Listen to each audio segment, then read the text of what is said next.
السلام علیکم د مشال کتونکو څنګه چې تاسو ته پته ده په سوات کې په افضل خان ګجر باندې یو ډیره ناروا حمله شوې ده چې پکې د هغه درې ځوانان چې دي هغه شهیدان شوي دي په خپل هم په دغه حمله کې چې دی نو ډیر زیات زخمی دی په دغه حواله مونږه د قومي مشر ملک محمد زاده شټاکی سره رابطه کړې ده هغه نه به تاسو کدغه حواله سره د هغه سم موقف دی دا سه ډیره مننه د وخت راکولو تاسو پس نظر ګورئ دغه حمله ته السلام علیکم جی ډاکټر صاحب تاسو د چینل ډیر زیات شکریا او تاسو د چینل په حواله باندې د دې علاقې د ظلم د بے انصافۍ په حواله باندې تاسو ډېرې هلې ځلې کوئ او کم ظلمونه چې کېږي هغه اجاګر کوئ د سوات د محمد افضل خان ګجر صاحب باندې حمله دا یو دهشتګردي ده او سوات یو پرمانه او پرفضا او د سیاحت سپاټ دی د ملاکنډ ډیویژن زمونږ هډ کوارټر دی په هغې کې 550 یا 40 کسان مسلح او راځي او په یو کور باندې او پر منشری باندې حمله کوي نو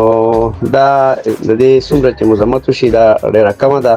هغې نه علاوه چونکې دا دې نه مخکې زمونږ صدر ناظم صاحب هم دغسې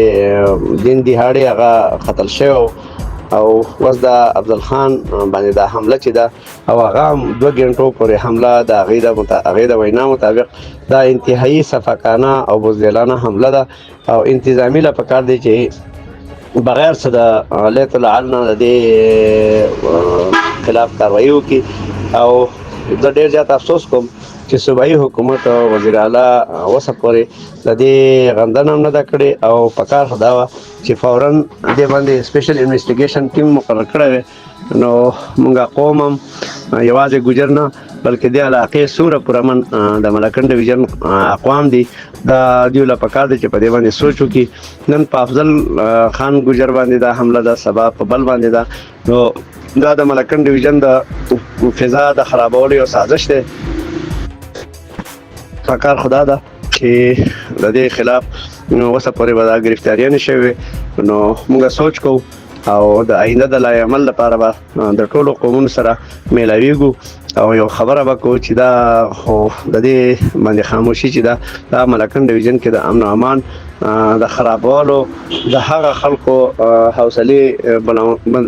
دغه کېږي نو زه خپل د طرفه د خپل د دیربالا د ګجر قام د طرفه او د ټولو قومونو د طرفه د دې خبرې غندنه کوم او پر زور مطالبه کوم د صوبایي حکومت نه چې فوراً د سپیشل انکوایري کمیشن د مقرر شي او په دې مسله کې چې څومره عناصر دي هغه کا د هر چا سره تعلق لري د هغې خلاف کاروایي وشي. Welcome to Mashal Updates. We have breaking news tonight. Stay tuned for details.